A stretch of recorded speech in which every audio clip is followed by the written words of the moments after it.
You guys are good. We're making an appearance. You're good. Making an appearance. Yep.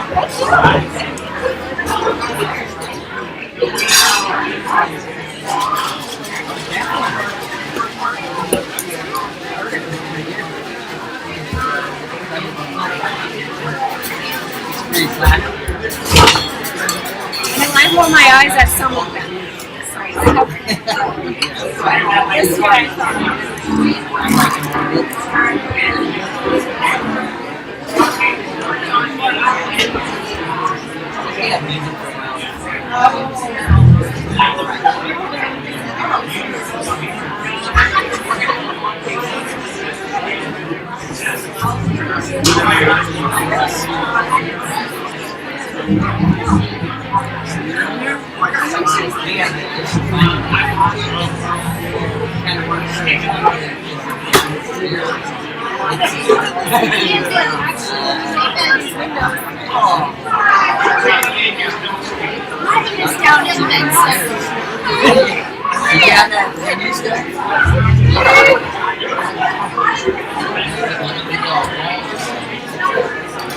Hey everybody, welcome to Whitefish Review. We're happy and we're going to keep going. Thank you for being here. And don't forget to sign up for free, not free, there's a raffle for a season pass on the hill. Who's out there today? Oh, so then we're very proud. Who'll be out there on the weekend? Alright, here we go. Have fun tonight. Smart people are here, not going up there or shouting your board.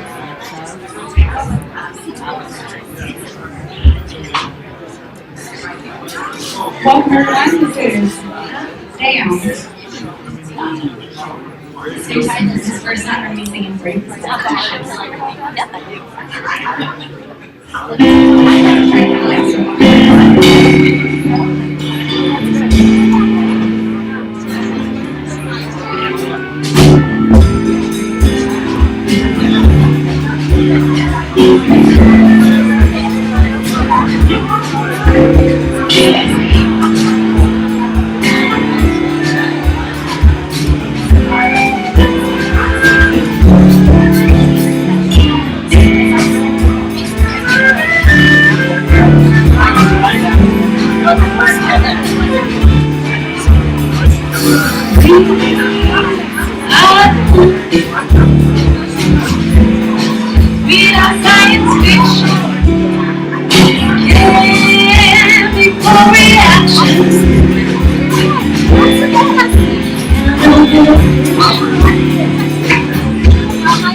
Thank you so much.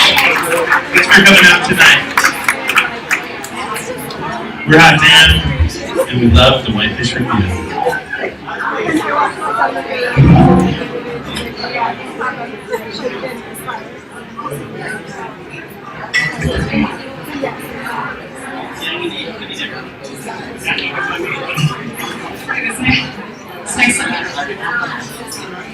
We had one planned, but it's a little bit more kid-oriented or like late night, 3 drinks in oriented, so maybe we'll put that in later. This next one is called Everyone Else.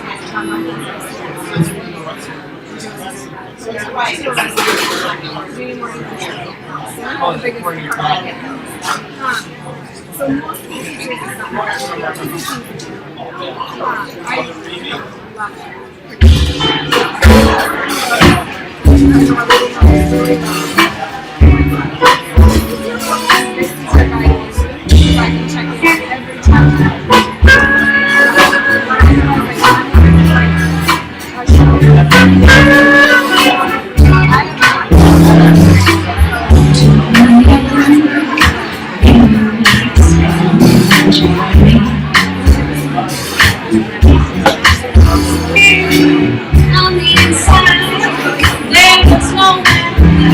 I made sure.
Thanks so much, everybody. Shout me on both. Let's give it up.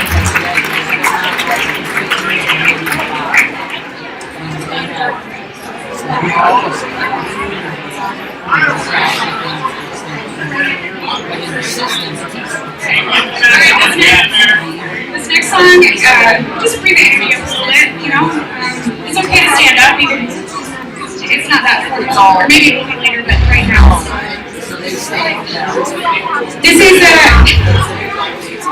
This is an original by Mr. Sammy Bassett. Yes. This one is good, but so this is called Fireworks Circus.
feeling it over here.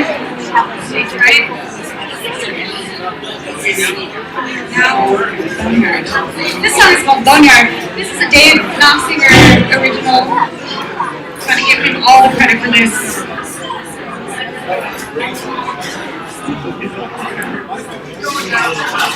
That's a little bluesy. I mean, maybe you like to dance to the blues. I don't know. Let's see.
Always keep guessing when they try to reach your face.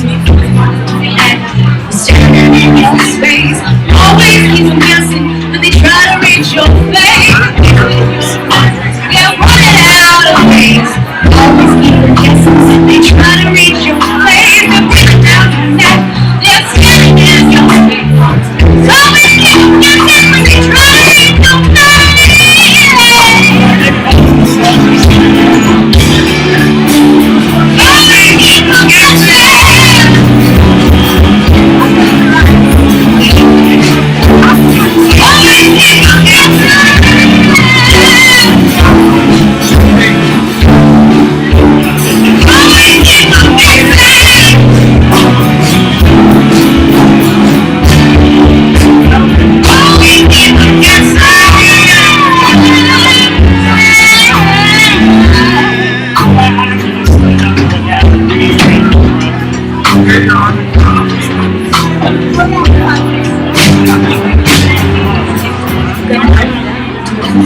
Gotta give myself some sometime after nightfall.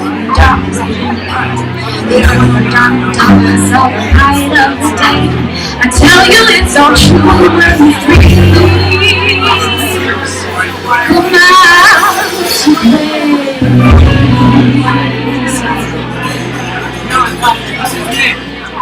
Come out to play. So much.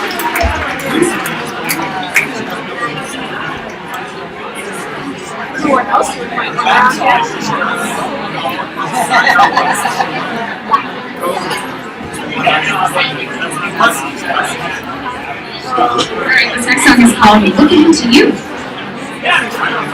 little more upbeat. I mean, maybe somebody's playing that. Somebody will dance for this one.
I've got to make some announcements.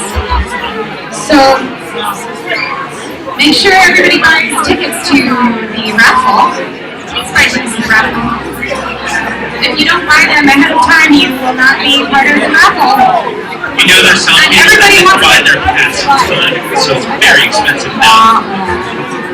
You're supposed to do it in October. And if you didn't, please buy 10 tickets to the raffle. Maybe you'll get one. Limited time offer.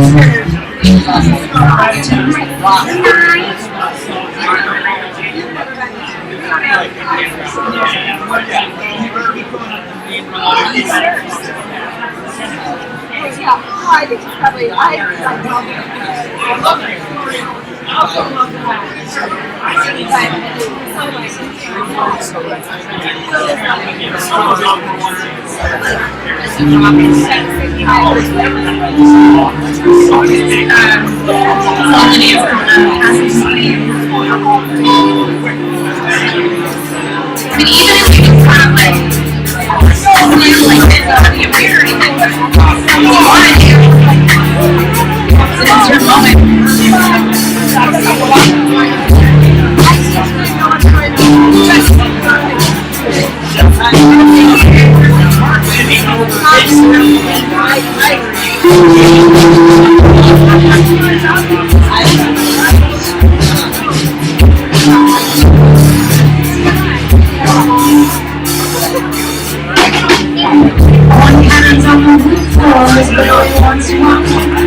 Conversations in the rooms where life won't stop.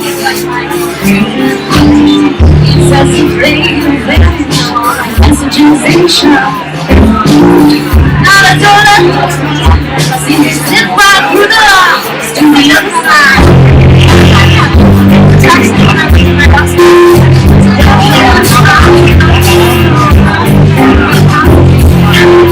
To the other side. Where the earth is high.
This next one's called Frequency. I've learned how much learning this skill. Yeah, so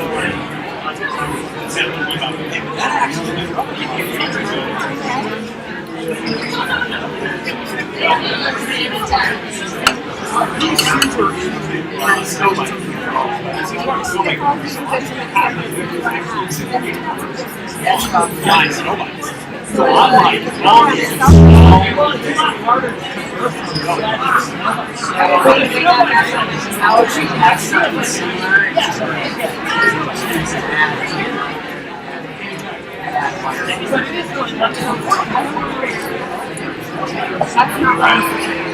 it's been a great program, you know, because you go out there and somebody stuff, and I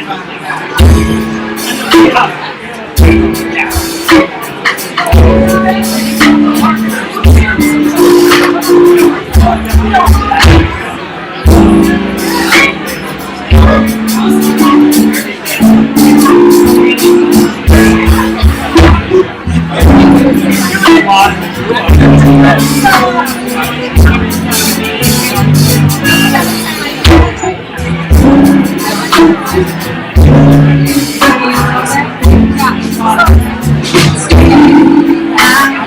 Can't take my eyes off you, but you're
Give it up for Shuffling on vocals, everybody. Duncan, Michael Nelson, beautiful sax solos.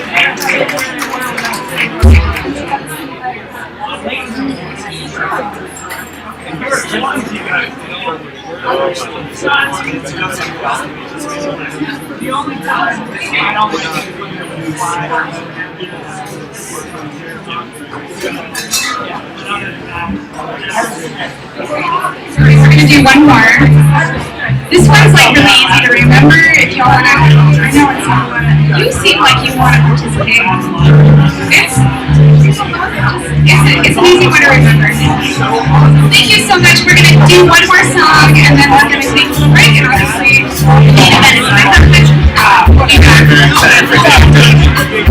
He's in the house.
We're hot again. We'll be back around 9:30. And guess what's next? We got David Duncan with the Whitefish Review. Thank you so much.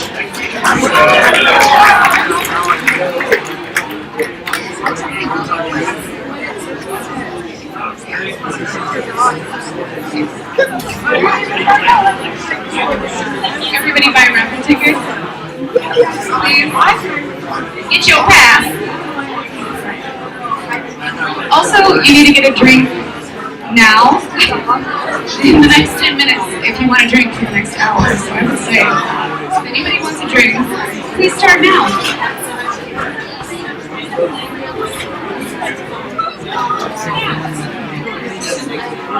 Yeah, let's hear it for Hot Damn! Woo! Hot Damn! We're gonna do a quick little set change. So this is the time to grab a drink, buy a raffle ticket, buy a book.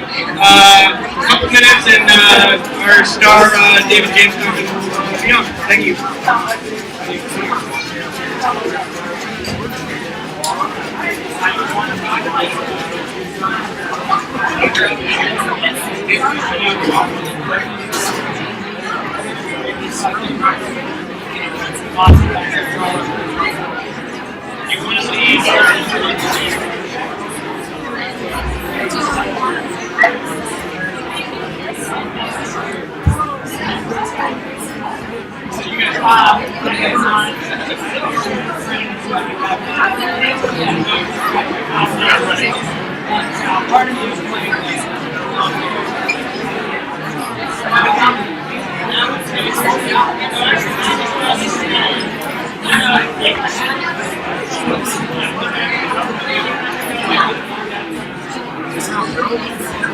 Should I get the empties on it?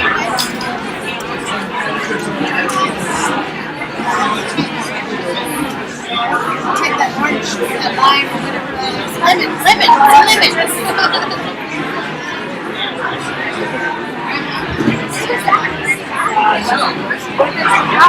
We didn't run out of egg whites. It tastes also kind of similar, but I don't really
It sits right on this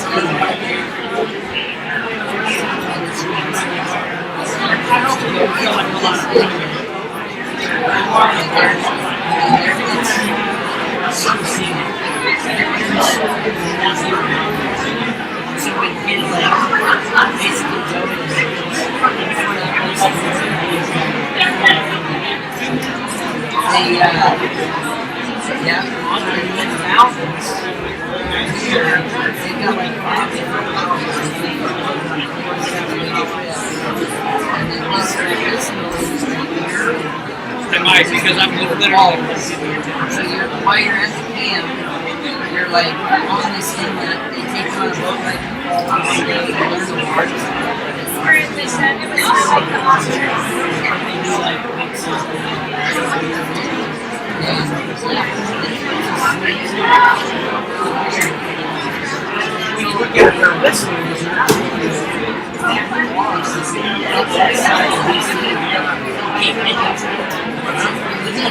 I mean,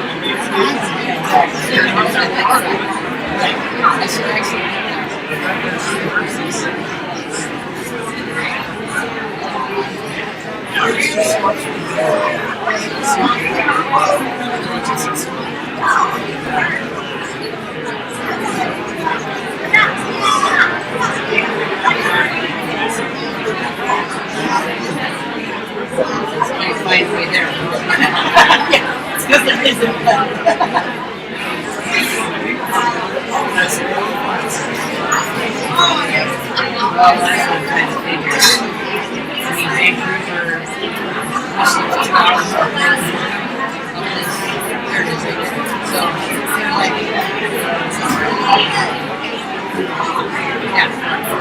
Not that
Alright, we're gonna get things going here. This is the time of hour that we all sort of settle into a sacred space.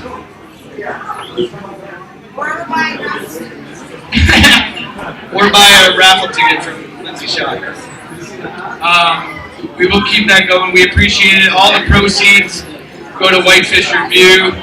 We have a season pass to Whitefish Mountain Resort. It's valued at $1,400 at this late date.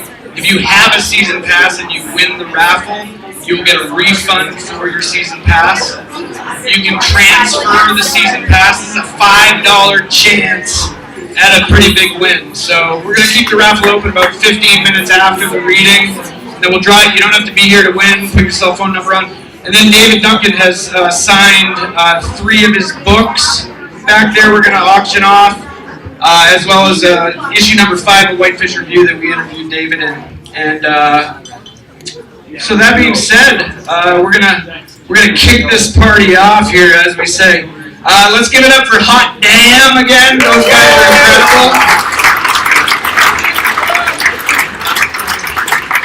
My name is Brian Schott. I founded the Whitefish Review with these two jokers here, Mike Powers and Ryan Friel.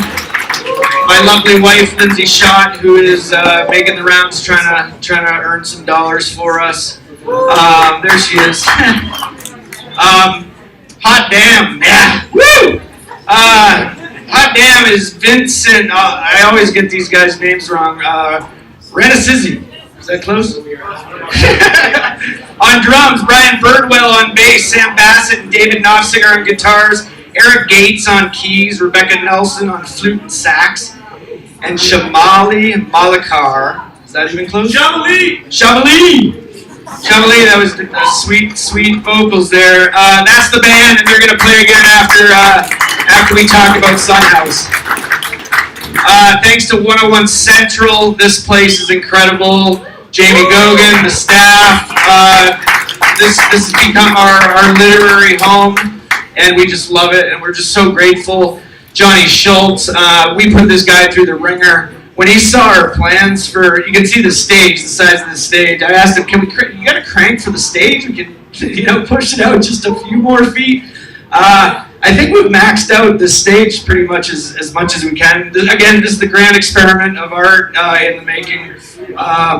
OSHA would not approve of David trying to get up here in a few minutes, but we'll do our best. Thanks to the Whitefish Community Foundation, the Great Fish Community Challenge. We raised tons of money. I know we have so many sponsors and donors out here. Thank you so much. Unbelievable. I can't name my whole team, but you're going to meet Matt Holloway, Monica Pastor's here, Ian Griffiths, who lays out our book. I got a whole crew. You guys know who you are. We've had people, Scott Dreyer traveled from San Diego, who flies in to this event for this. Ashley Ananda, who was the humor writer, who was featured last time with the Bridges here, came up from Missoula. Jim Chapman drove up from Missoula. Incredible. Just I'm thrilled just how dear to people's hearts Whitefish Review and these events have become, so thank you. Morgan Delaney, we are live on YouTube tonight. So hi everyone out there. We're experimenting with these live broadcasts. We've done it on Facebook before. We switched to YouTube. We had 3 subscribers when we launched our channel the other day, and maybe we got a couple more today. We got to build up the channel. So check out. You can watch this on your TV, and this event will be archived along with others. Bookworks, our little independent bookstore in Whitefish that we love, is selling somehow. And Little Drowning Company became sponsors of this event and helped us out. The publishers, a famous publishing house in New York that has published David's books for a long time. And again, thanks to Whitefish Mountain Resort for that ski pass. It's super cool. So afterwards, and the Firebrand Hotel. Yes, thank you, Ryan. Firebrand Hotel, Lodge at Whitefish Lake. Those partners are incredible. They always help our crew with lodging, and they're incredible. So thank you, Ryan, for the reminder. David Duncan will be signing books afterwards. I think we're going to put them up in the lounge upstairs when the band cranks up. But get your book, get it signed. We're going to talk more about that book. So we're here to listen to David. We're going to bring David up in just a couple minutes. But we also, in this experiment with art, we have the Montana Project guitar, which is sitting here. This incredible, beautiful instrument. And it was conceived by Rick Bass, author Rick Bass. It's made from a 300-year-old spruce tree. The old growth tree, it was felled in a storm at the edge of a logging road on the proposed Black Ram logging project in the Yak Valley. And the musicians who play this fabled instrument, they seek to raise awareness and support efforts to save old growth forests, as well as Rick's idea for the first climate refuge up in the Yak. As you see, yeah, it's a cool idea for sure. You know, these old growth trees, they're some of the most effective tools for combating human-caused climate change. And this guitar, as you're going to see tonight, has some magic. And you'll see a picture here that kind of flashes through of David James Duncan standing in awe in a cedar grove. That's one of those photos. So right now I'm going to invite Matt Holloway, who is our fiction editor. We published Matt in issue number 1 way back when, and we became fast friends. And Matt and his daughter Harper are going to play a tune. I don't know what tune. And Matt's going to say a few words about the guitar as well. So here's Matt and Harper.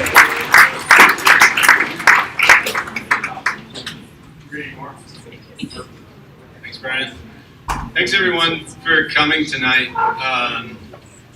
This is always an amazing place to be with this community.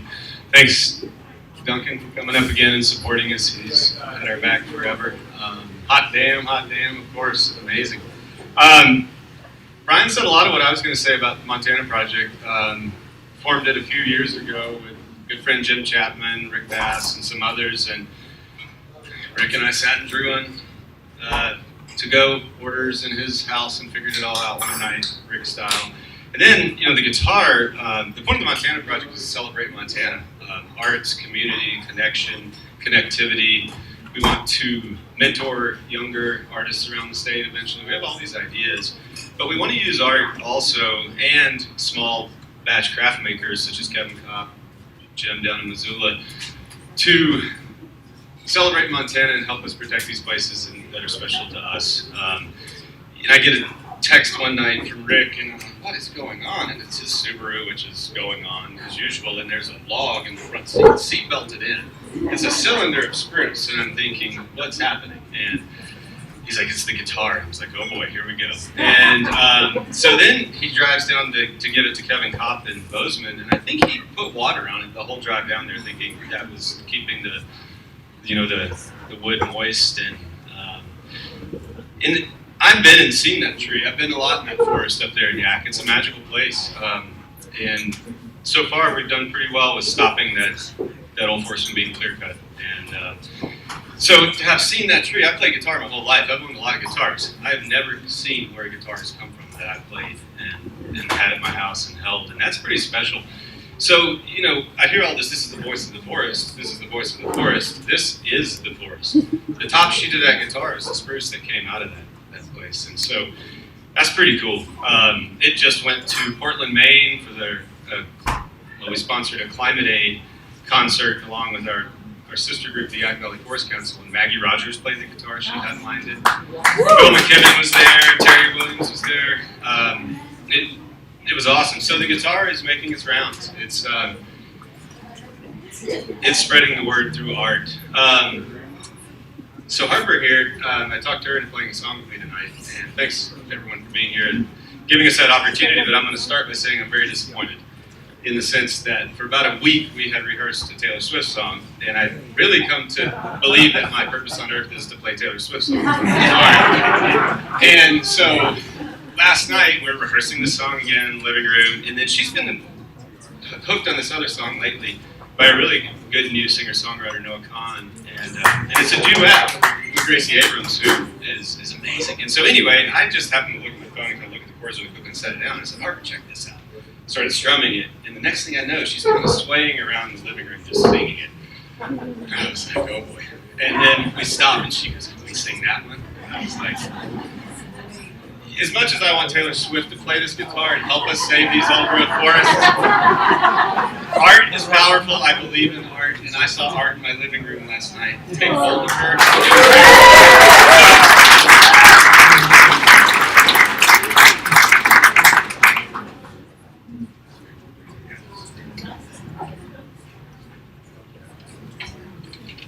So we really haven't played this song very many times.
Because it just gets bigger and bigger when you live in the world of Rick Bass visions. But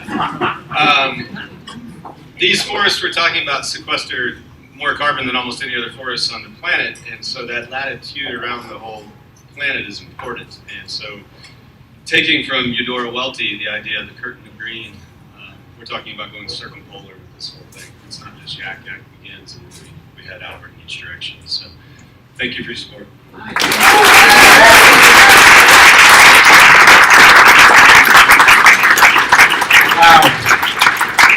So you saw her first, Harper, Holloway. They'll talk about it, 10 years from now. Oh man, I saw Harper for her first gig with the magic guitar. That was cool. Oh man. Thank you, Matt. Love you, brother. Thank you, Harper. Wow. I didn't think I was going to start crying this early. We're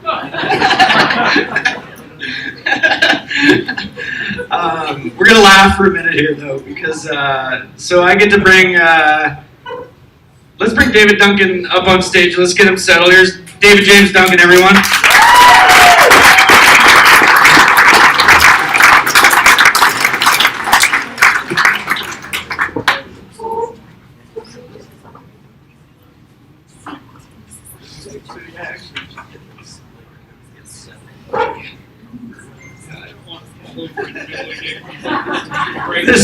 The music stand was an idea from this afternoon in our meeting at the office, and I think it's going to work out okay, right? So, David James Duncan, he is the author of the classic novels The River Wye and The Brothers K, the story collection River Teeth, the nonfiction collection and National Book Award finalist, My Story is Told by Water, the best-selling collection of churchless sermons, God Laughs and Plays, and the new novel, Son House, that legendary editor Michael Pietsch will immodestly call David's magnum opus, and writer Willie Nelson calls one of the greatest imaginative achievements I've encountered in a lifetime of reading. So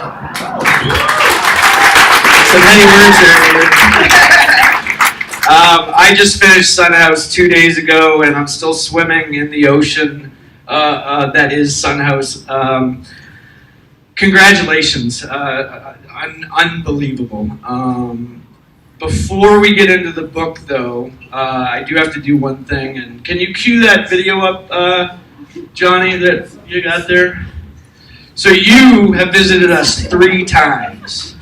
So when Chris Dombrowski was here for his 3rd reading, we awarded him with a prize because he was the first one, other than Rick Bass, but we kind of consider Rick as part of the team. Yeah. So Dombrowski had been here 3 times, and if we can get this clip going, you're going to see Dombrowski get his award, and then we have a little award for you first. How's that looking, Johnny?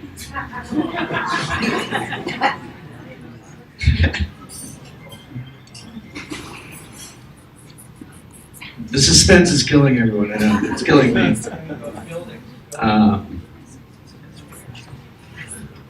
It is building. And building. Here we go. And we just need some volume.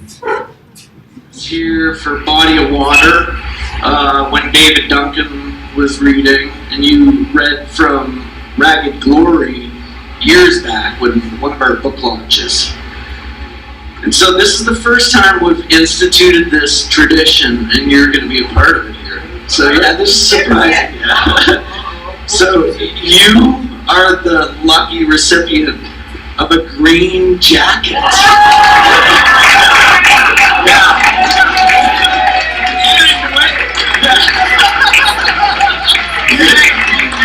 So, there is a number 3 with googly eyes on the jacket. You don't have to wear it if you get too hot during the whole Christmas. You can! Lindsay Shaw, my wife, put these googly eyes on like an hour earlier. Oh my God. So number 3, and you're the first recipient of it, so come on. Anyway, we've experienced it. So congratulations. I just won the Masters. Well, you did. He says, I feel like I just won the Masters. So we don't have a green jacket for you, but we, in the spirit of Eastern Western, we have our first green scarf award for you. You don't have to wear this tonight. We'll take it back. We need a little light here, John. So this is the Eastern. There we go. It's looking good. We need a picture of that. And then this is the Western Award. Is your very own Steve. Congratulations. It'll make more sense when you read the book, the Eastern-Western theme. So, David's about the funniest guy that I know. And anyway, it'll be hard to fly with. We'll figure out the shipping. So yeah, you'll have to name him. All right, we'll get it off the stage. And anyway. Third time, second award. So you and Dombrowski, Duncan and Dombrowski are best friends. He is quoted many times in Son House. Hence we had to give you the award too. And, I'll take the scarf too, because you'll get hot. Unless you really want. All right. So let's get into Sun House. This book took you 16 years to write, apparently. And can you tell the audience a little bit about the writing of the book? Is this going to work? Oh, yeah.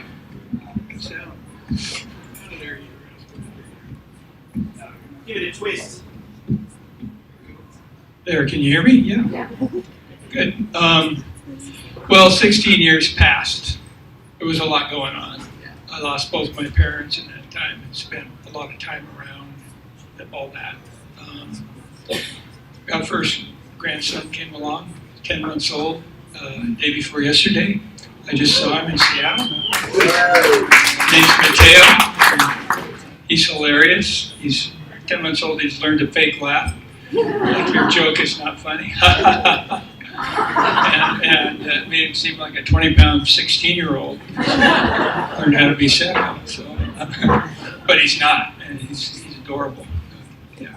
Anyway. Nice. I think we're just going to get right into it. This book is incredible. I was telling you the other day, I mean, Mike and Ryan and I have read it at the same time.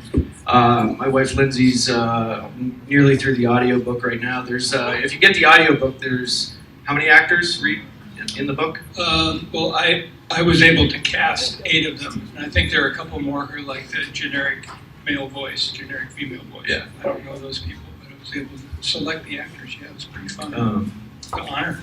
Yeah, I've heard, you know, walking into Lindsay's study, the voices, and it's fun to, having read it, heard those. Yeah. And you say, I mean, this is a challenging book. We weighed it in the office yesterday. It's almost 3 pounds. It's, I'm really embarrassed by that. So when I travel, I can't take 2 copies of the fucking thing. It's too heavy. It's 760 odd pages. You can see my copy is David was kind of happy to see how beat up this thing got over the course of the reading. Can you talk just for a second about, there are people that say, do I have the time to read a 770-page book? I mean, give me a break, David. How do you respond? Well, I feel that we live in a pretty dark time, and that our problems are no longer remotely soluble politically. And so I wanted to write a response that was coming more from the realm of mythos. And I wanted the book to feel, the thing I thought of most often was that it would feel like walking a Santiago route in Spain. So you know you're going to take time, you're going to make friends as you're traveling with characters on the El Santiago that then disappear, and then you run into them again maybe, I don't know, 150 miles later, and there's something really special about the second meeting, and that kind of happens in the way I wrote Sun House. The characters disappear and reappear, and I have just found that it's giving readers a different kind of satisfaction than you can get from a short novel.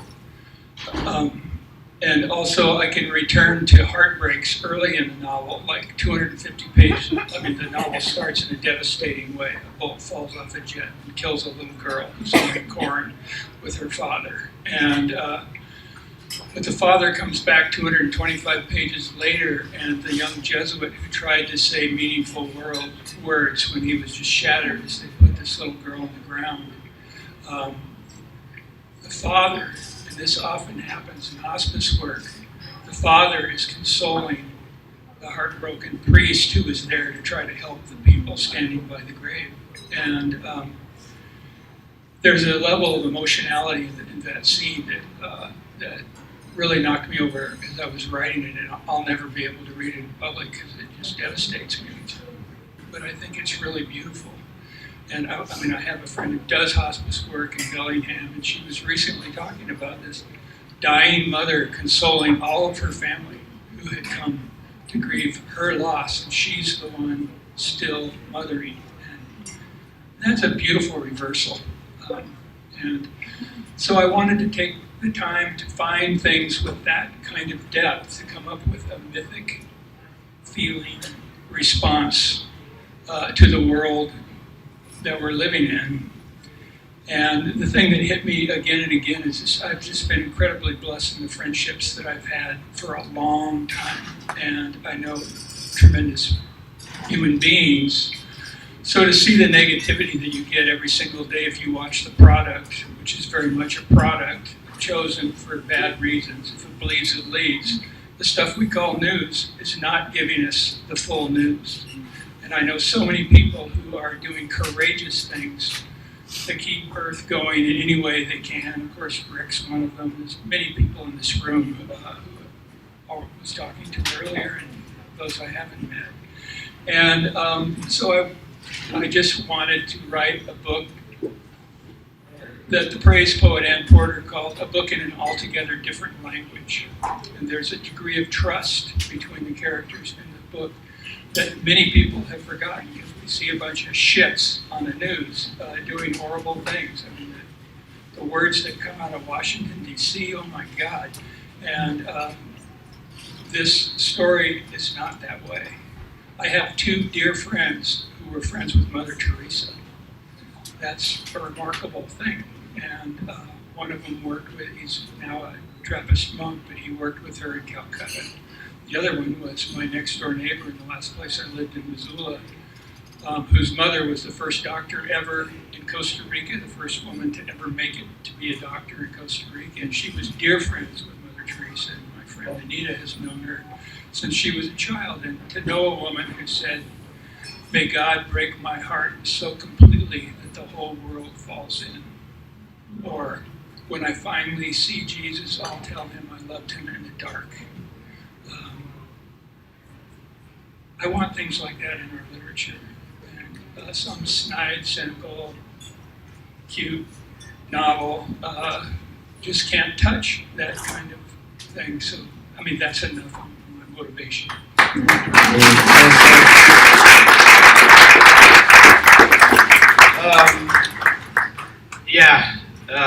I'm still swimming in it. I asked David the other day, have you counted up the number of characters in this? And he hasn't. I think we said Whitefish Review would count them for him, right? And, you said some academic counted up the Brothers K characters. 127 characters. It's just a shorty. I'd like to give you a taste of David's writing from Son House. And so music obviously plays music does play a central role in this novel, which is one of the reasons that we have linked in these lovely musicians and the magic guitar. So this all is a vast puzzle that we're piecing together. And so Son House, the legendary blues singer, is featured in an early part of the novel. And David is going to read a scene where Son House, S-O-N, is played in the bar. Son House's main female character is named Risa. She's 7 years old when her parents' marriage falls apart. Her father, Dave, is a handsome philanderer. Her mother, Moira, is what my narrator calls a Catholic. That's an alcoholic Catholic. Because of her philandering husband. She has a pretty good excuse. The marriage grows so toxic that her parents take turns staying out all night. And 7-year-old Risa has no idea what that portends. But when her mother's gone, her favorite thing is when Dave is sharing his love for Delta blues. He was a freedom writer in college, traveling in the South in support of blacks like Rosa Parks and MLK and fire hose protesters, terrified children trying to go to a segregated school. But the main fruit for Dave and Risa both, when she's 7, is his love for Delta blues. And one night he tells her how the bluesman Son House was playing a juke joint in Houston, Mississippi, 1934. It was well into his set, sounding real solid when a brawl broke out. Not a fist fight, not 5 fist fights. Some crazy energy flew into the place and havoc hit. But Son, Dave tells Risa, kept right on playing. Dave begins rocking back and forth like his son, serenely playing as he tells the story.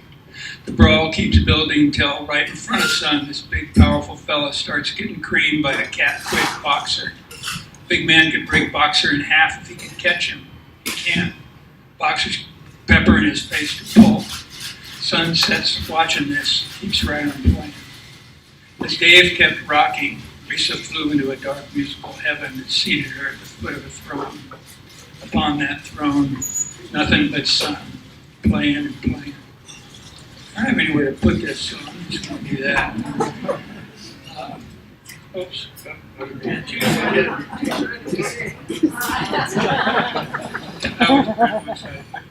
helped me out today, so I'll remember now.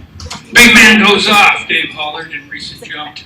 Busts a wine bottle to make a bleed. But he smashes too hard, ends up with an itty-bitty neck in his hand. Boxer grins, grabs his own wine bottle, taps it easy on the chair back. It's a long blade. Steps toward big man, grinning ugly. Dave leans in and grins at Risa so ugly she gasps. Wait! House shouts so big both men freeze. Gimme that, he says, nodding at big man's bitty bottleneck. It's all the poor guy's got, but he knows it's useless. Hands it over to Son, who looks down his nose, all scholarly. Boxer's curious now, half watching big man, but more than half watching House slide that neck onto fingers till he finds the one that fits, the fourth.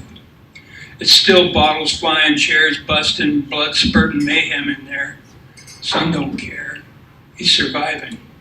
Risa doesn't care either. She's revering. When Son starts playing again, a sound no one ever heard is born.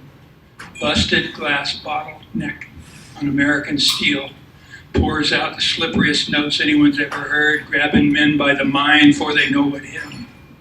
Son builds it slow but never backs off till he gets his guitar crashing 6 ways to Sunday. Then, real sudden, Son stops crashing and leaves just one lonesome string, the survivor, letting out a long, glassy moan. Abracadabra. All over that room, the fighting goes still. Son starts growling over and under his moan string, eerie, dissonant, hitting fifths, fourths, the same moan note an octave down as fighters turn from their enemies, leaving themselves all vulnerable, every wild damn one of them wondering, what is that sound? Tell it's church in there, Dave tells her. Church. But Son don't know it. Son, his eyes closed, head back, bringing it, pulling from a place so broke but overflowing. The brawlers take a fresh look at each other and crooked little smiles start breaking out. Pretty soon they're shaking each other's bloody-knuckled hands, chuckling quiet inside the feeling Son's created, ripping shirt tails into bandages for the other guy, nursing split lips, sweeping broke glass with their shoe toe, propping broke tables with broken chairs, icing the other fellow's swole up eye with the fist that swole it. Son still bringing it while men say, geez, you okay? Oh, I don't want to go and do that. Can you help me with this here? Brawlers turn to nurses, riot, become a healing bar, become a church, because the glass crashed steel of a blues father left just one lonesome string, the survivor, moaning. Dave leaned back and eyed Risa with the saddest love she'd ever seen. First glass slide solo ever, Son House, Houston, Mississippi, 1934. So, Multnomah County, Oregon, 1974. I'm telling you, sweet girl, don't you ever forget. Oh, Risa wouldn't. And Dave, so sad and handsome, fetched a pillow and blanket from her room, tucked her on the living room couch, took the armchair by the stereo, and played one glass on steel cut after another, till a 7-year-old Portland girl, 1974, fell asleep in Houston, Mississippi, 1934. And I'm thinking maybe there's somebody here to give us a taste of that. We are going to hear some Sunhouse here, yeah. David Knopfsinger and Brian Birdwell. Thank you, David, James, Duncan. Yeah, we're going to get these hot damn musicians up here. They're gonna strum a Sunhouse tune for you.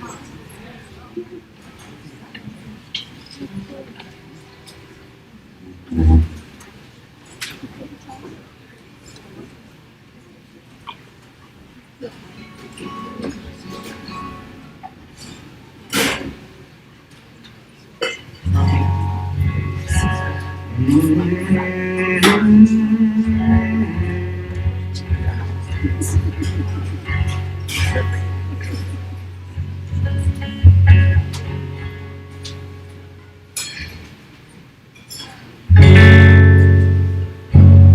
you mind people grinning in your face? Don't you mind people grinning in your face? Oh, bear this in mind. A good friend is hard to find. So don't you mind people grinning in your face? Your mother might talk about your sisters and your brothers too. They don't know how you're trying. They'll come chop you down. Bear this in mind. A good friend is hard to find. But don't you mind people grinning in your face? Don't you mind people grinning in your face? Don't you mind people grinning in your face? Oh, bear this in mind. A good friend is hard to find. But don't you mind nobody grinning in your face? They'll talk about you all around town. They'll jump and spin you all around. And just when your back is turned, they'll come chop you down. Bear this in mind. A good friend is hard to find. So don't you mind people grinning in your face? Don't you mind people grinning in your face? Don't you mind people grinning in your face? Oh, bear this in mind. A good friend is hard to find. So don't you mind nobody grinning in your face.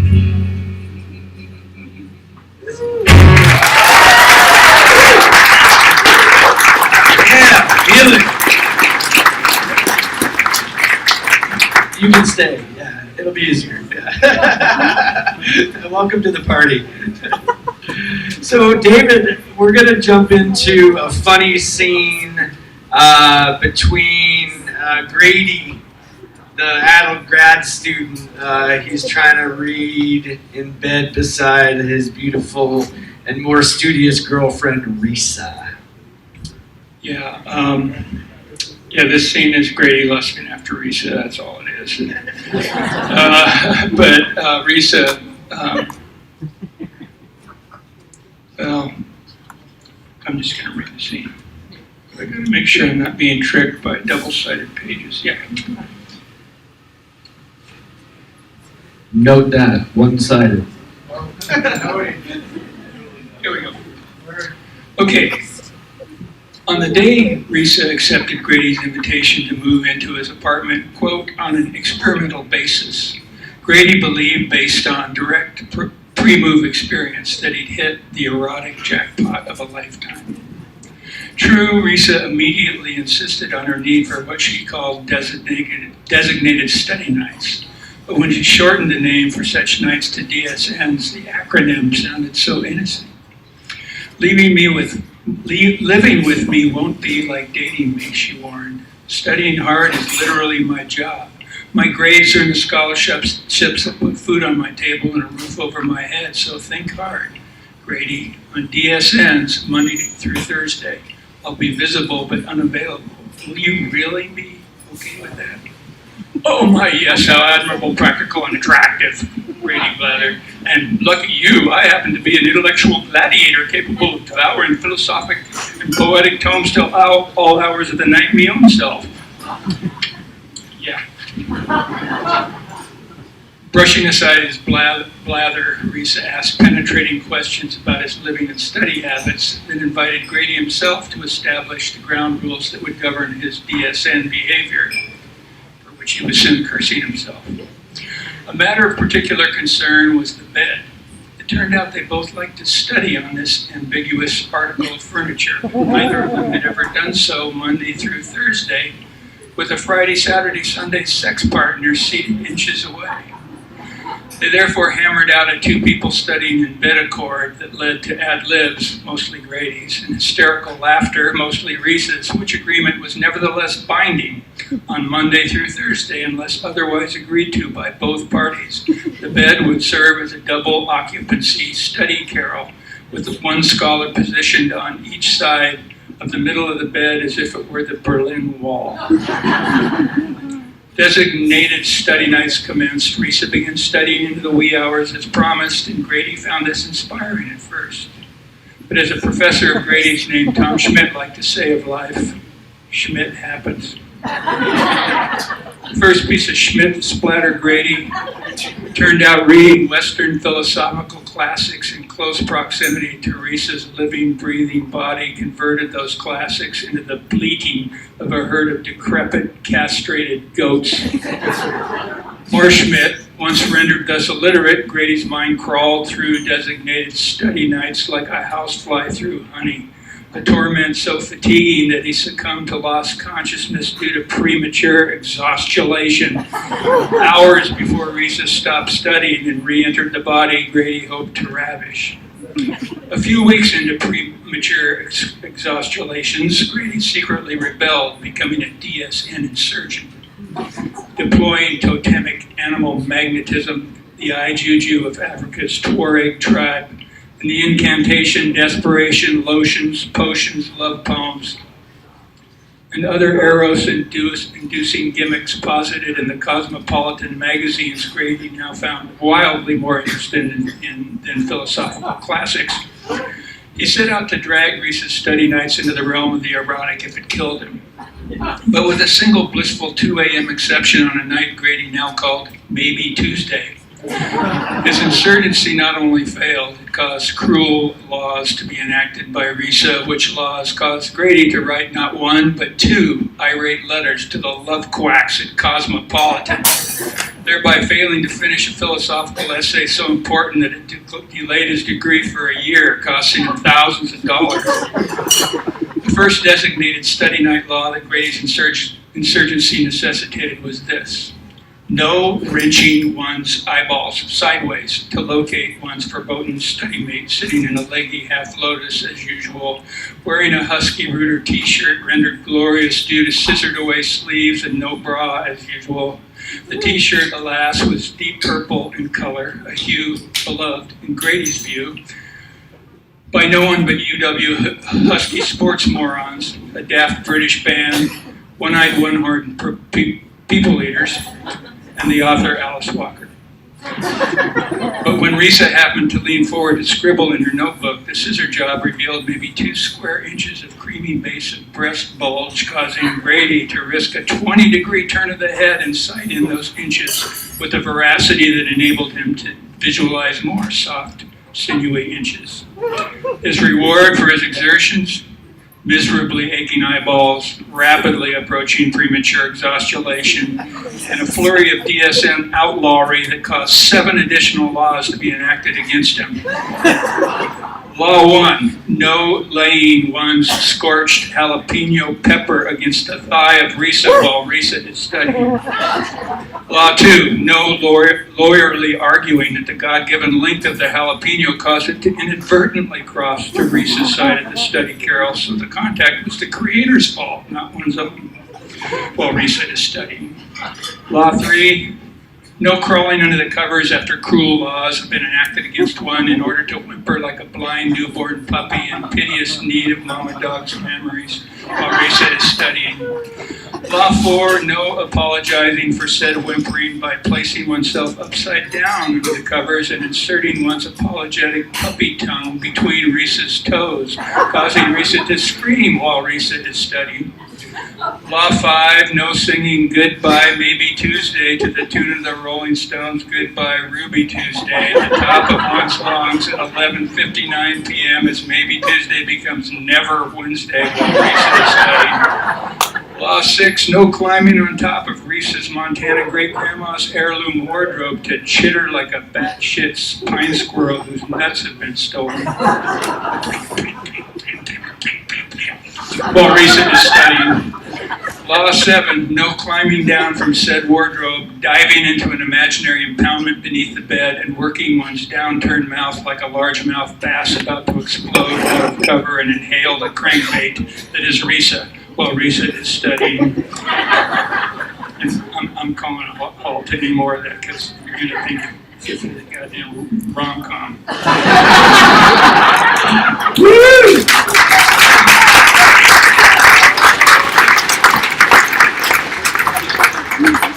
Some beautiful writing, some funny stuff. I mean, it makes me think. We didn't talk about this earlier today. So Risa, again.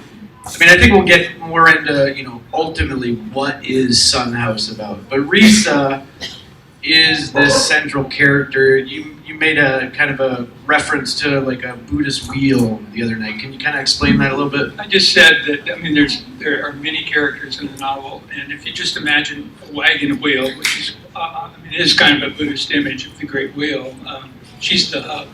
She connects to all the different spokes and pulled a lot of people together that become part of this unintentional menagerie, as they prefer to call it, rather than intentional community.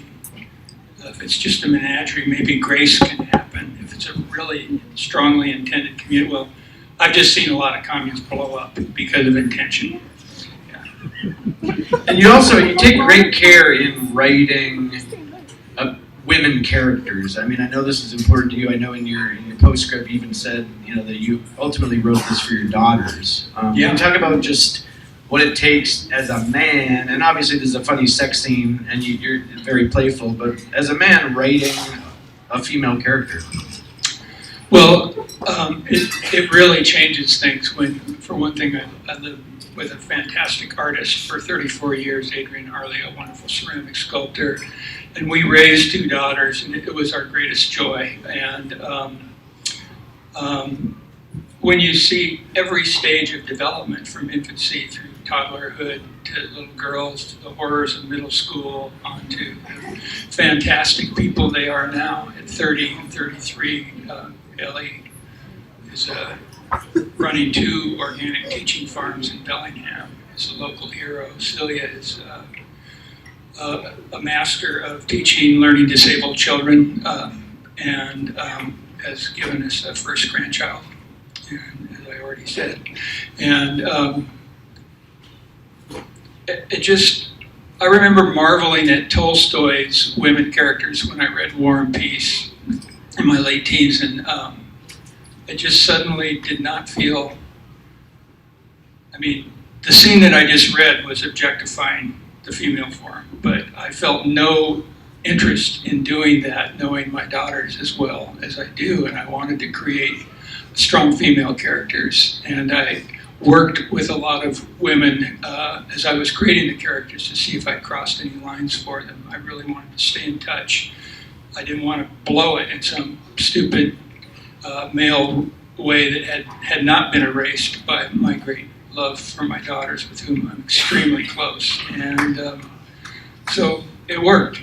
And at least anybody who's written anything about the book has enjoyed the strong female characters, except for the woman who works for the public radio station in Missoula. And when Jeffrey Foucault and I opened at the Wilma Theater, we actually filled the joint. And the only question this woman asked me about women characters was about the Catholic mother. And it was a nice moment in this live radio interview we did at the moment when I said, "Are you kidding me?"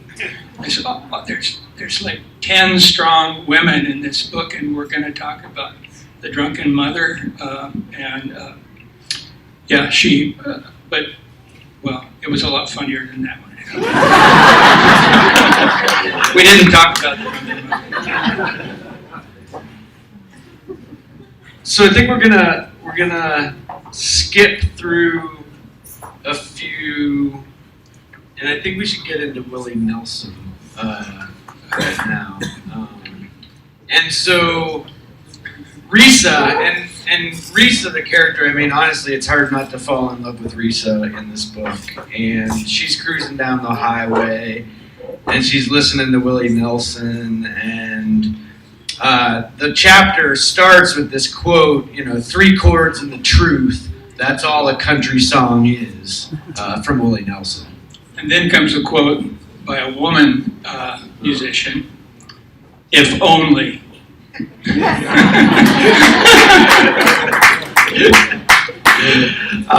But the scene, and I didn't mention to you, do you realize that the Willie Nelson scene starts on page 420? Like, seriously, I'm not kidding. I didn't plan that. I don't know, just saying. But Dave's got this original Willie Nelson tune that they're gonna play for you here.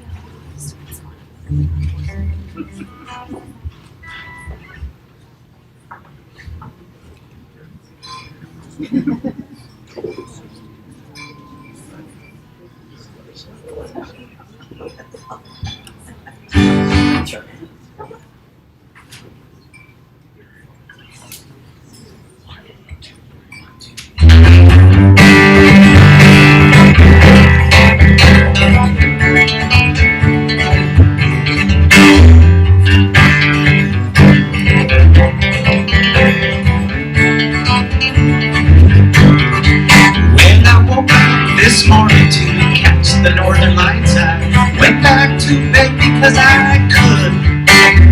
But before I did, I struck a match, I lit a fire on the snow to hear the crackling of the wood.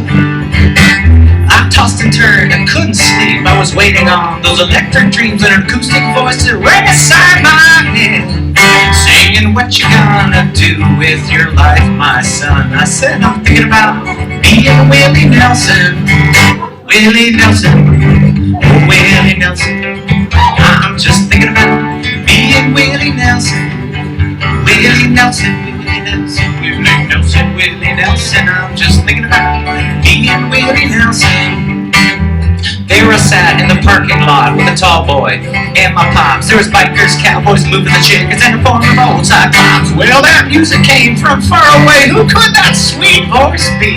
Everybody rushed inside, the whole world had come to see Willie Nelson, oh Willie Nelson.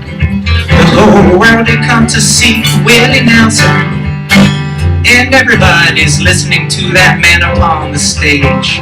Everybody's paying attention to that universal gauge. It tells us when our fruit is ripe. It tells us when our turkey's done. It tells us when life feels right. The living's just begun. Oh Willie Nelson, oh Willie Nelson. The living's just begun. Oh Willie Nelson, Willie Nelson, Willie Nelson, Willie Nelson, Willie Nelson. The living's just begun. Oh Willie Nelson.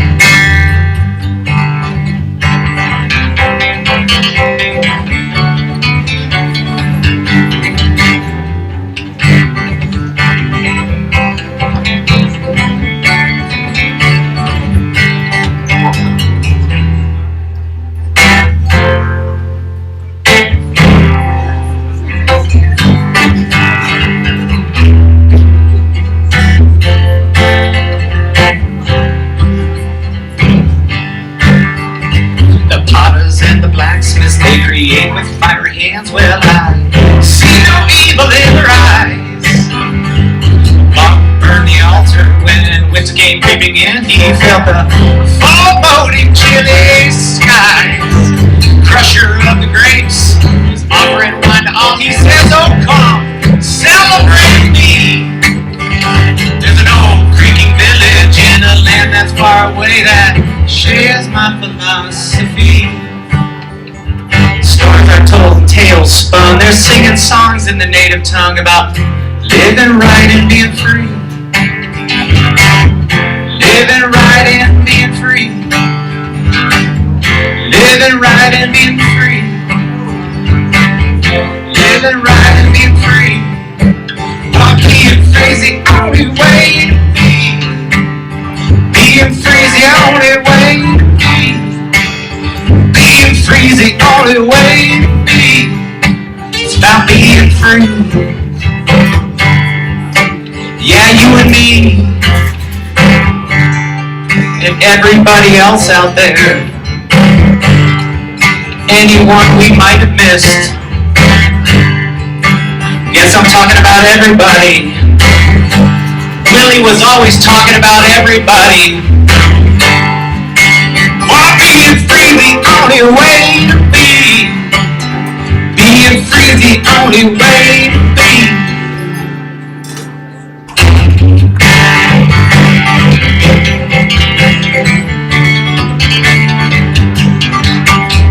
I don't care if I'm understood. My life is good, I'm worry-free. My blood pressure's as normal as can be. Now you're rolling down the road in your honeysuckle rose. Hey, Willie, do you ever think about being me? Willie Nelson, oh Willie Nelson. I'm just thinking about being Willie Nelson. Willie Nelson, Willie Nelson, Willie Nelson, Willie Nelson. I'm just thinking about being the Willie.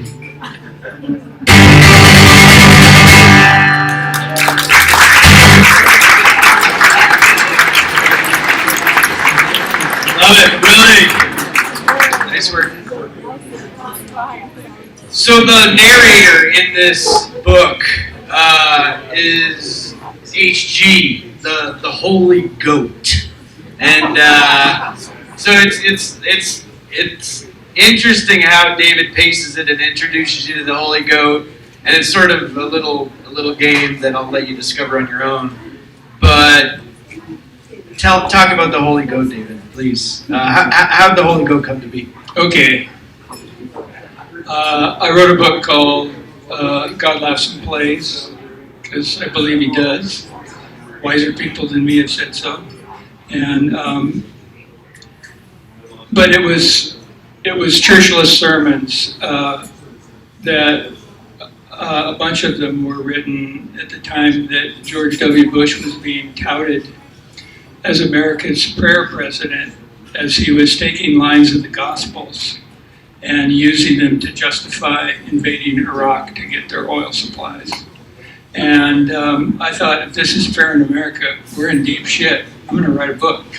And but then I was a little scared because it was a very polarized America, and so I wanted to look like a man of peace. So I grew this beard, but no mustache, so I looked like an Amishman or a Mennonite or something, hoping I would be mistaken. And when my friend Sherman Alexie set eyes on my little goat beard, he just pointed at me and said, "Ah, the Holy Goat!"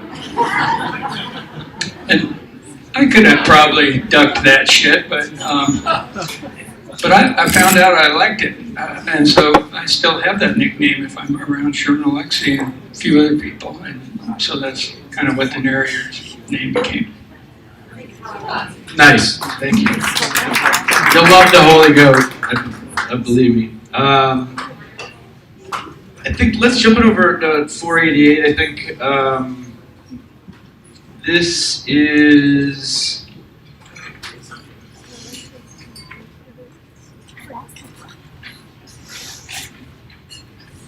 This is the scene.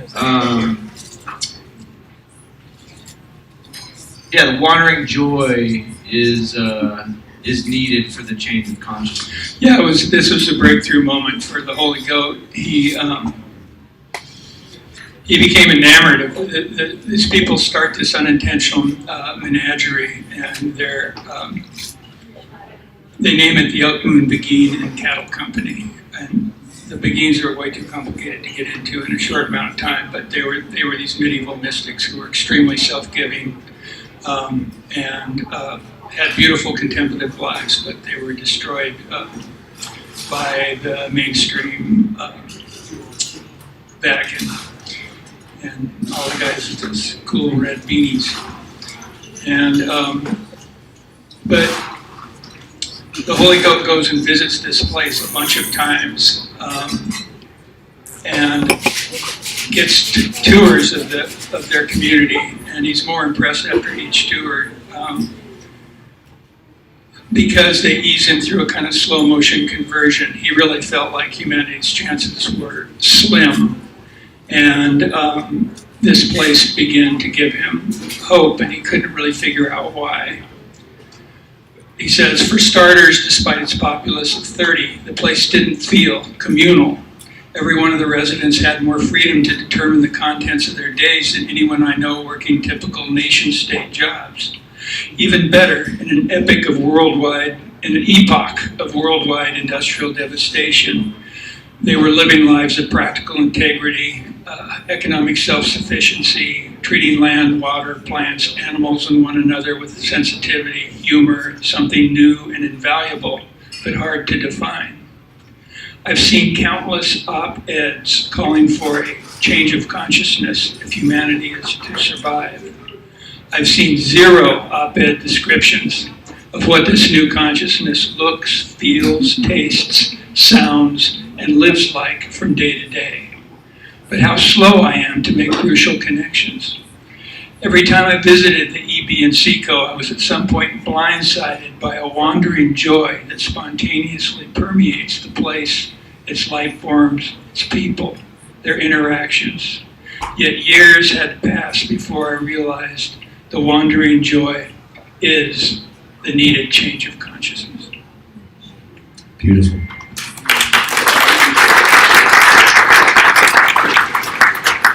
Let's move into page 541, and I mean it's sort of a good kind of flow in terms of, so Reese is turning 30 years old, and she is driving her father's ashes up to the Elk Moon in Montana, the mythical Elk Moon.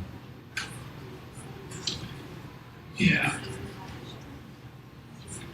The day I arrived in the Elk Moon, my 30th birthday, when I drove up to release Dave's ashes in the meadow he and Stella loved, Stella is his grandmother and her great-grandmother, and she was the matriarch of that valley. So Risa is kind of, she has the same name as her great-grandmother, and that blows away a few of the old-timers in the valley, and it earns her a lot of trust in a hurry because this woman was a wonderful person. Anyway, the day I released Dave's ashes, I got swallowed by a presence that took the form of every tree, stone, body of water, vista, creature, plant, smell, and sound, which, come to think of it, whoops, that's another character I got to switch.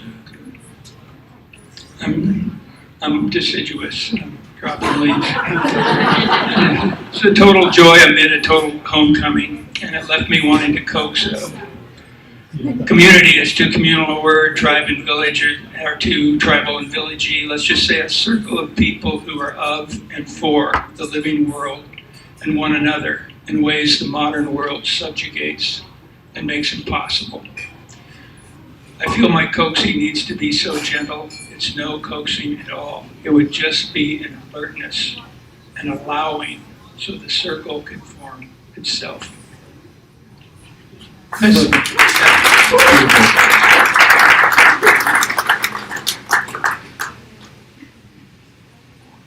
You want to talk about the Lumai for just a brief minute? I feel like it's almost impossible. Yeah. So the Lumai, I mean, these people of the mountains that have wisdom, and just give the audience a brief glimpse of the Lumai. I mean, there are anybody who's spent a lot of time kind of mountain wanderers in the style of John Muir, but many people disappear in the high country every every summer. Think of all the people that go into the Bob, you know. And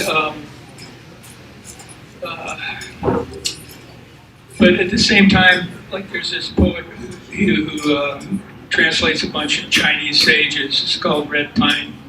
And he says that there are Taoist sages who are still wandering the mountains of China now, in communist China. These recluses who are up there, and there are many other kinds of mountain people just in love with high country, especially in the summer when it just becomes so magical. And it turns out that Grady Haynes encounters this woman who's in touch with almost like a secret tribe of these high mountain people. And if anybody tries to corner them doing anything that seems like a practice, they just stop doing it and come off as dorks wandering around in the mountains, you know, lost. And it seems that there are quite a few of them, and they're recurring, and Grady becomes obsessed with them, and his search for them is interesting because he feels that their chief quality is that they don't even believe in chronological time, so why should they exist in it? And a lot of the things that they love are just protecting their secrecy. And he becomes involved in another character. Laura Lee becomes involved with him over time. But it's so much better in the book than any kind of summary I can give you that I feel like I am talking about. So maybe you pulled that out today, just that paragraph about how Reese actually experiences the...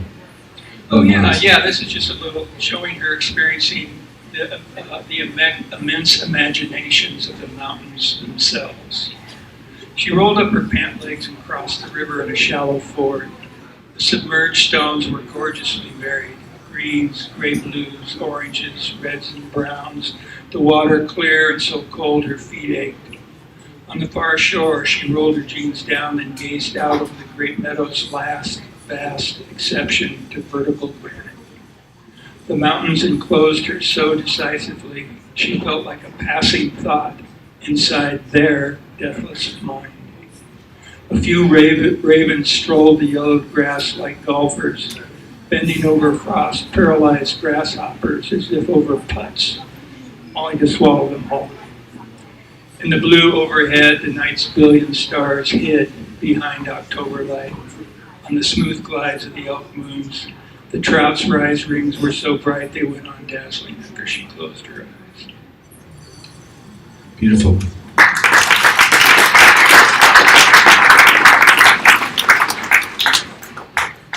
So David, you guys got a little story about a blues traveler, David Knopfsinger.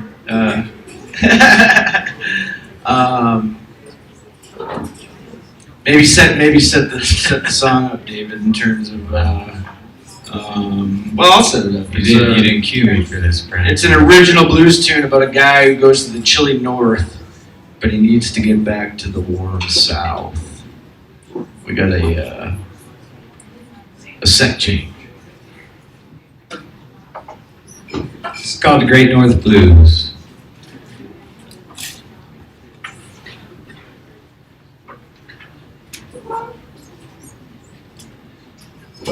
In the spirit of the guitar, as many folks as possible laying their hands on this beautiful instrument, we're going to have Sammy Sweetlips come up to the stage. It's his new nickname. It's a month old, but we like it. Sammy Sweetlips. New nickname. Holy Ghost.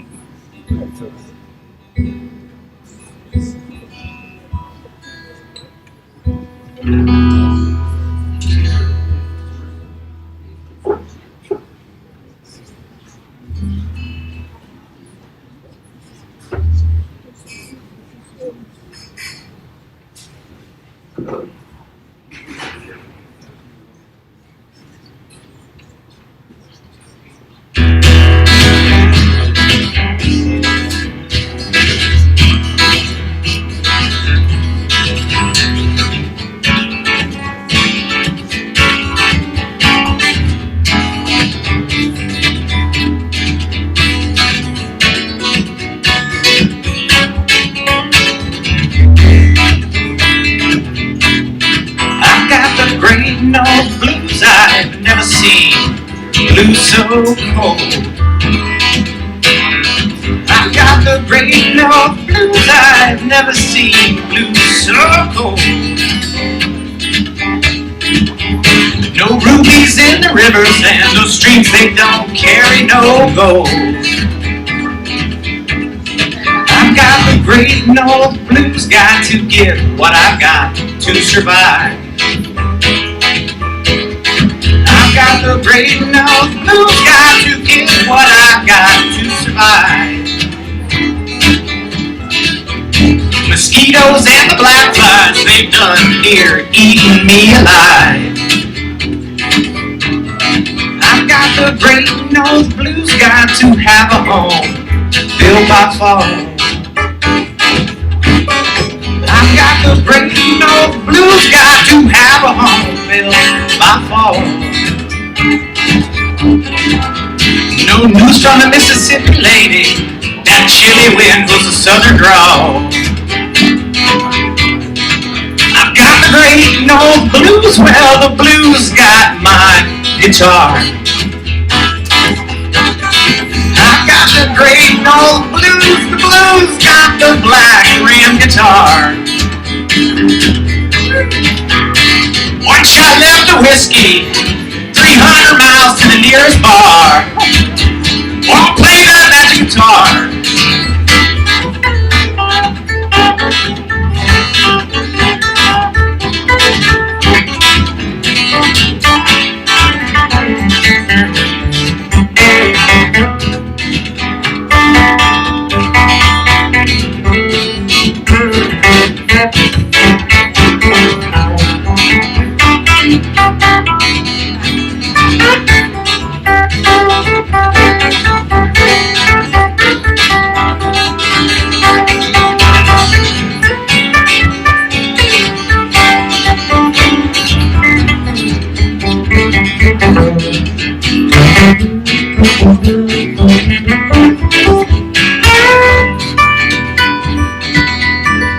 I've got the great north blues, well I think I'm going to make my way. I've got the great north blues, well I think I'm gonna make my way today. Gonna go back home to the Delta, give these chilly blues a try.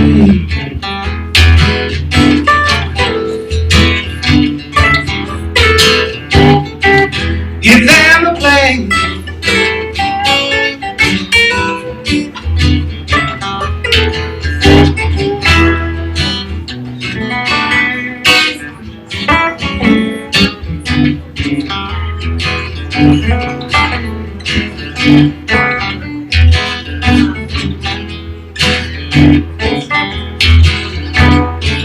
Give them a play.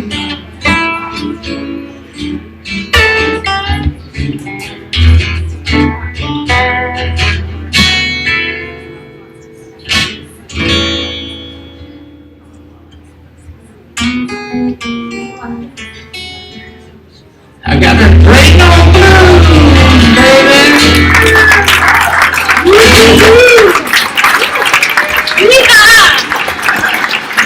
That was badass. Wow. There we go. All right, that fired me up. So we could be up here all night, David, as you know, but I think we got to move towards the substantial scene, and I will, and it really, I mean, it gets to the crux of the book in a special way, and I think I won't say anymore. I'd just like you to go there. Toward the end of the book, the community has spent a lot of time together, and one thing that happens in a community that works is they stop believing their stereotypes of each other. When they feel themselves doing that, they know they're being threatened and they get away from it. Some of the fiercest arguments I've heard, they have a beef operation, they raise Highlanders. Not a lot of them, but some. It's just what the cowboys have always done, and it makes pretty good money. But some of the fiercest arguments I've heard have been between vegans and cattle growers. And I mean, really bitter battles where neither side budges. And this is a scene that I read at a thing in Montana called the Old Salt Fest. I don't know if any of you heard of that. It happened near Helmville. There were 1,600 people there in giant tents and a whole bunch of Americana musicians playing great stuff. But I was assigned the task of reading this scene, and there were about 1,000 people listening when I read it. Close to sunset, blinded by the sun, even more than I'm blinded by the lights. And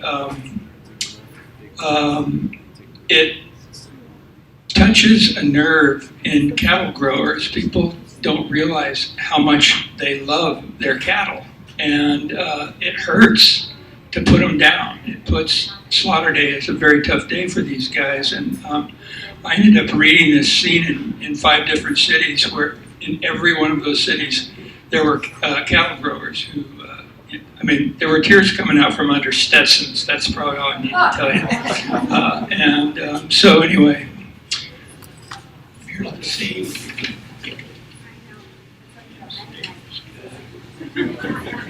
No staples.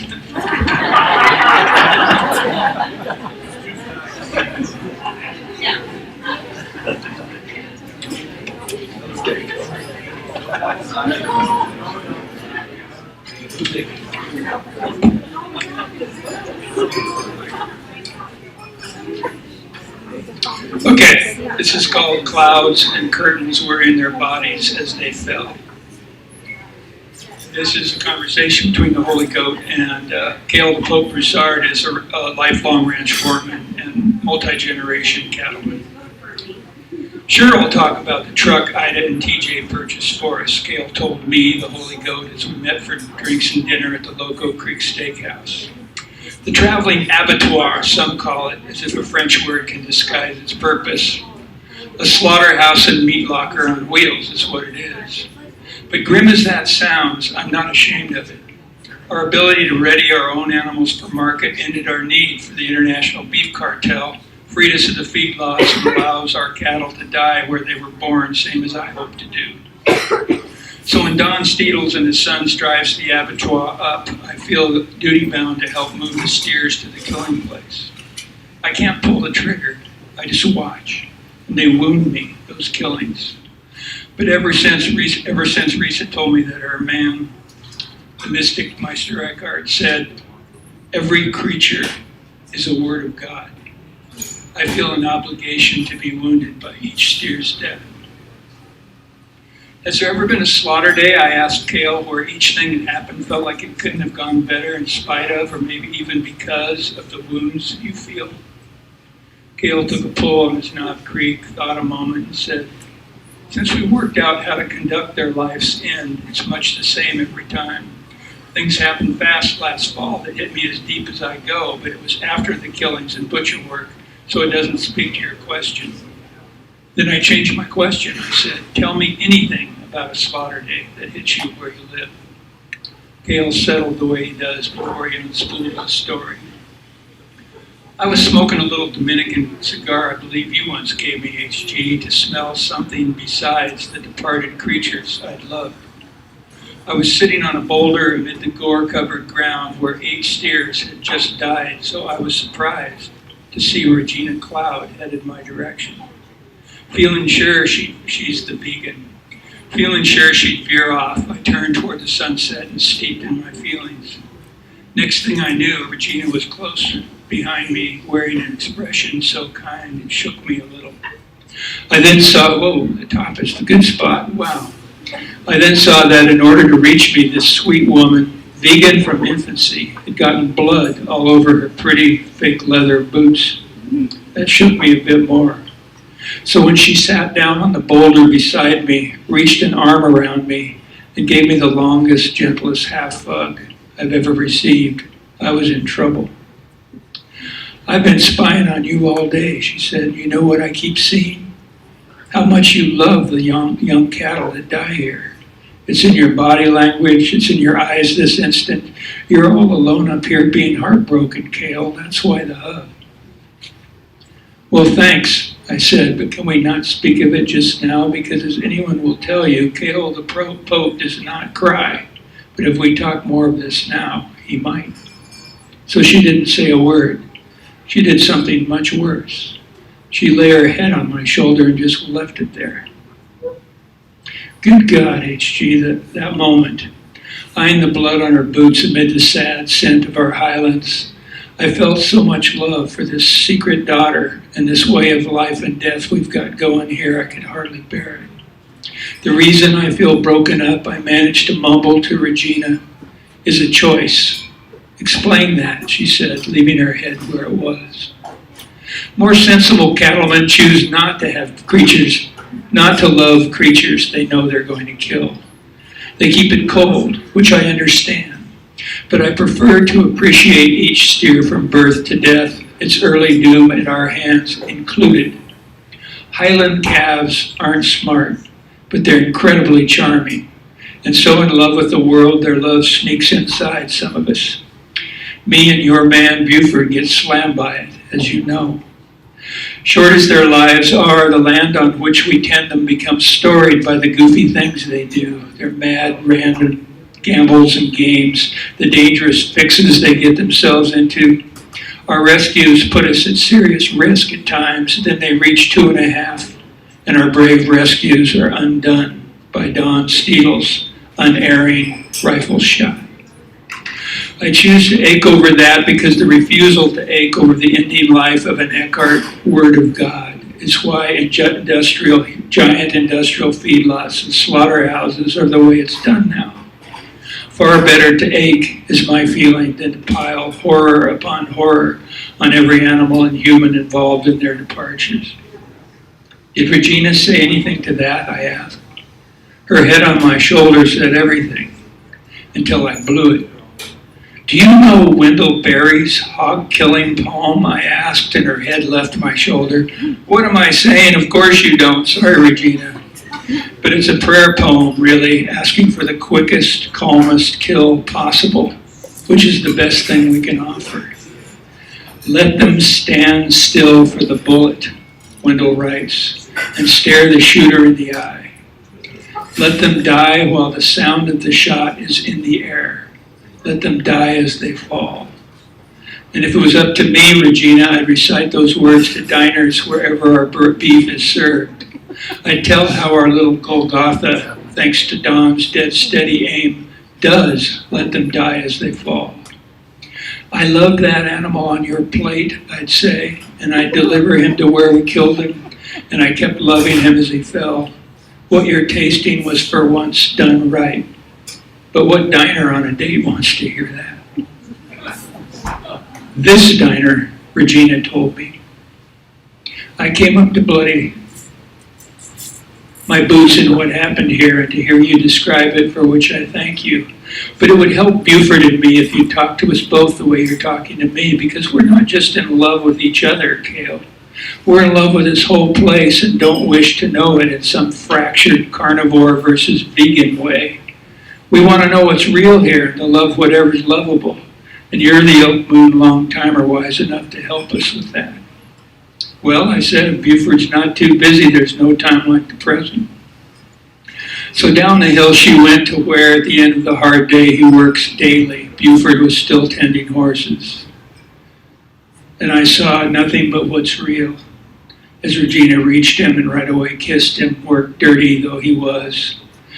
I saw what's real in the way she threaded her hand through his and how he inclined his head to listen, in the easy rhythm of their walk as they set out toward me, the deep wear and dirt in their clothes as they drew closer, the October light in their eyes as they arrived.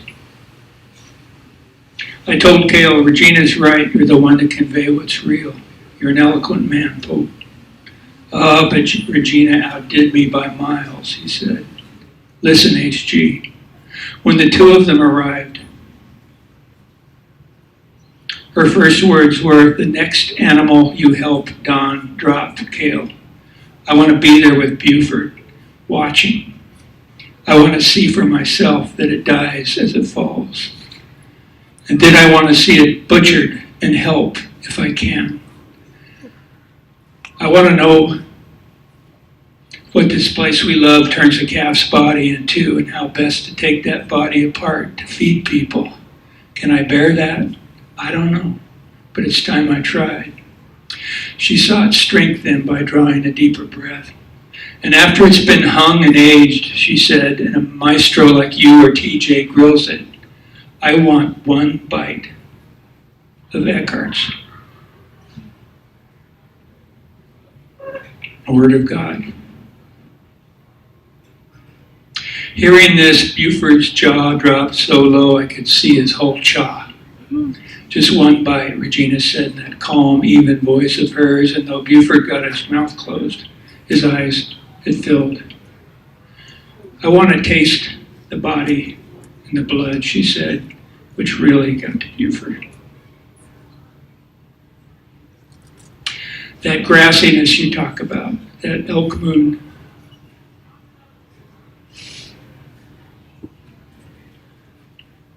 June and July bounty. That September field you save all summer. They're going away present, you call it. That's a pretty way of talking, but unless I taste of it, it's just pretty words. For the steer's sake and mine, I need to know just the once, the flavor of these animals you and Buford so love and sacrifice even so. Because it's another pretty word visitors bring to the elk moon, holistic. And if that word doesn't mean what's actually being done here, it doesn't mean a thing. Who am I to refuse one bite of what sunlight, grass, the life's work of my husband, and miracle combine to create a soft-eyed, red-banged, 30-month-old island steer? I want that to enter me, Regina said, while Buford leaned over his little tomato sauce can, hoping his tobacco spurt would blind me to his spurting tears. To save myself from a similar fate, I looked past Regina to a bunch of our kids laughing as they scared ravens and magpies off the gore in the kill zone, while Eddie, Dodie, and Risa kept mopping up, and Buford set up sprinklers to wash the blood back into the earth and the tears off his face. It then felt so right, HG, to leave Regina's man in peace, offer her my arm, cross the bloodied ground, and say to her the things I'd wanted to say to diners as we studied the place we gave the steers their last supper, place the bullet struck, place they fell, place where they were slaughtered, tracks of the departing abattoir in the dying grass. We then continued up through fields our steers had grazed all the way to the horizon, where I described to Regina the towering clouds and curtains of rain that grow the grass from March on into summer heat. And if you're still fishing for what caused me to raise the Elk Moon water table, HG, the time has come. It was Regina saying in a voice only pure, childlike wonder can give it. So clouds and curtains were in their bodies as they fell. Beautiful, I whispered. Yeah, it was, Gail said, but the total number of tears summoned by that beauty was 2, HG, so don't go turning it into an arc launcher in your dang chronicles. Only the 2, Gail, swear to God. And in honor of each, my 2 favorite new bourbons are headed for the cabinet you've shared with me all these years. So a trace of spirits might be in our bodies as we fall. Close, Gail.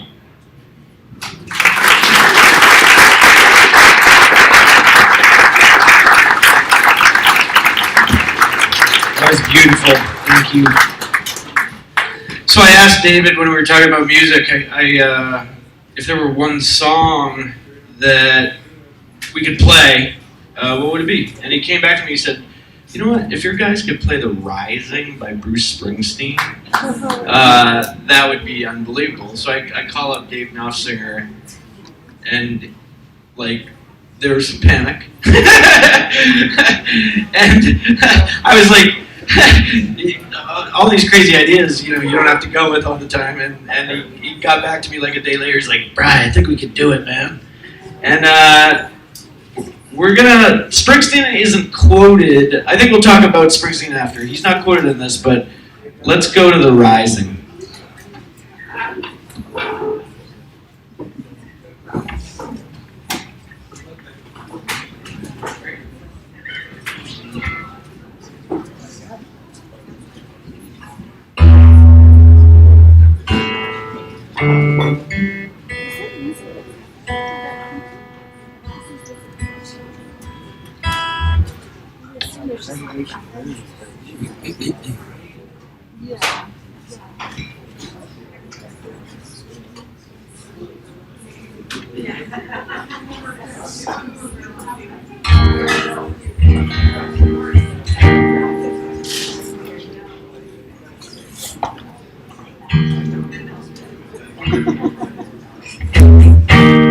Can't see nothing in front of me.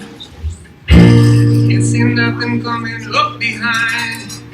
Make my way through the darkness. Takes my sorry. I have rehearsed this, I promise. But it's the boss. It's intimidating to play the boss. Can't see nothing in front of me. Can't see nothing coming up behind. Make my way through the darkness. Only thing I feel is this chain that binds me. I lost track of how far I've gone. How far I've gone, how high I've climbed. On my back's a 60-pound stone. On my shoulder, half mile of line. Come on up to the rising. Come on up, lay your hands in mine. Come on up to the rising. Come on up to the rising tonight. I left the house this morning. Bells were ringing and filled the air. I wore the cross in my calling. On wheels of fire, I was rolling down there. Come on up to the rising.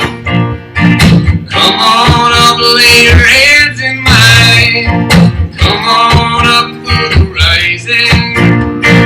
Come on up to the rising tonight. La la la la la la la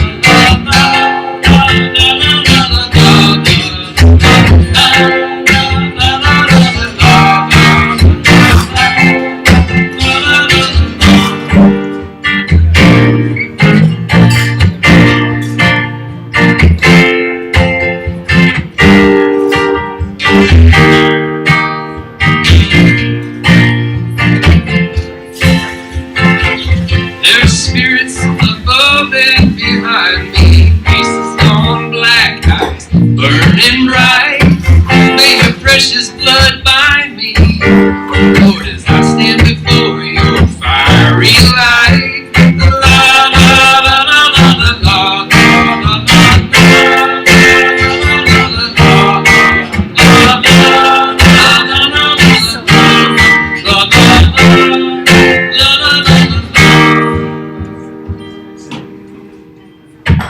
I see Mary in the garden, garden of 1,000 sighs. There's only pictures of her children dancing in a sky filled with light. Feel your arms around me. May I feel your blood mixed with mine. A dream of life comes to me like catfish dancing on the end of my line. Come on up to the rising. Come on up, lay your hands in mine. Come on up to the rising.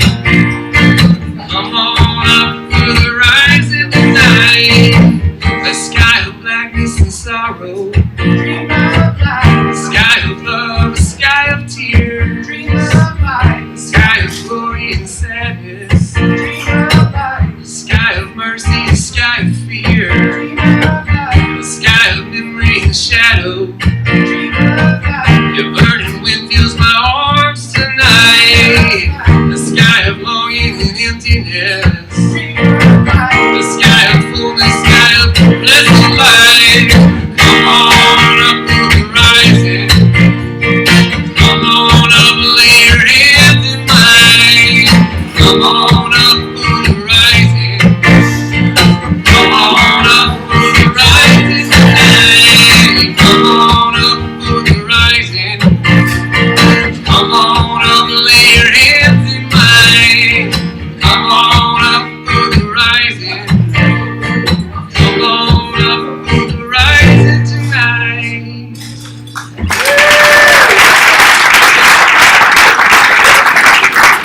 fellas. That was quite a gift. Seriously. I feel like I'm around the campfire with you. It's great.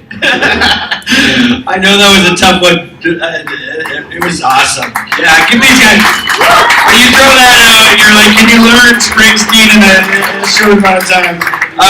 David, I just want to say, I mean, just speak to that song and this message of community just for a moment here.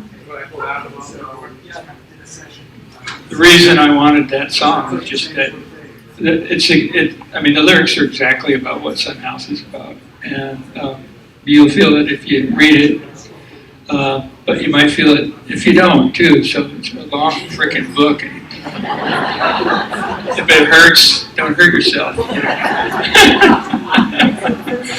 But thank you, thanks. I mean, thanks everybody. This is really a wonderful thing that you guys put together. I'm honored to be here.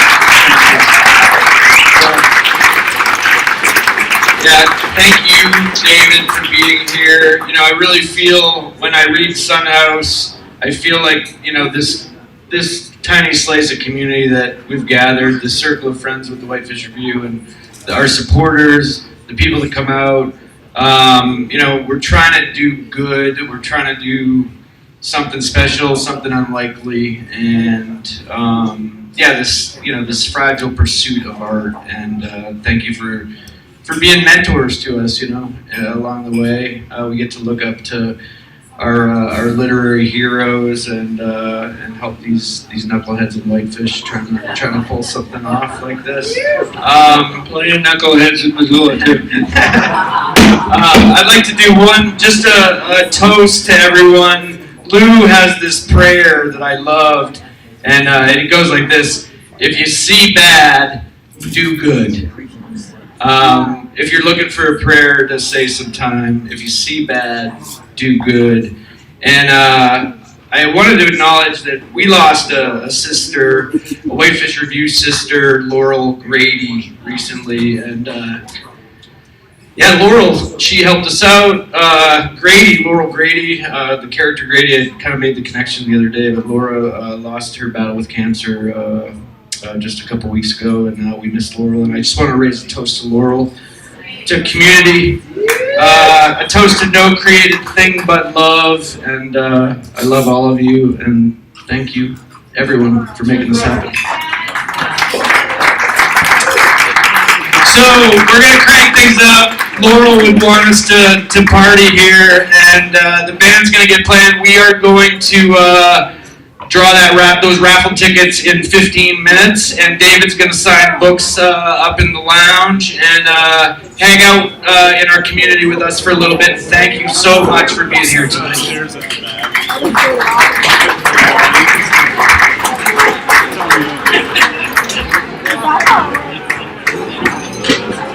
That's a joke. It's good to see you guys. Yeah, 2 times in 1 week. We'll see each other for a few years. Nice to meet you.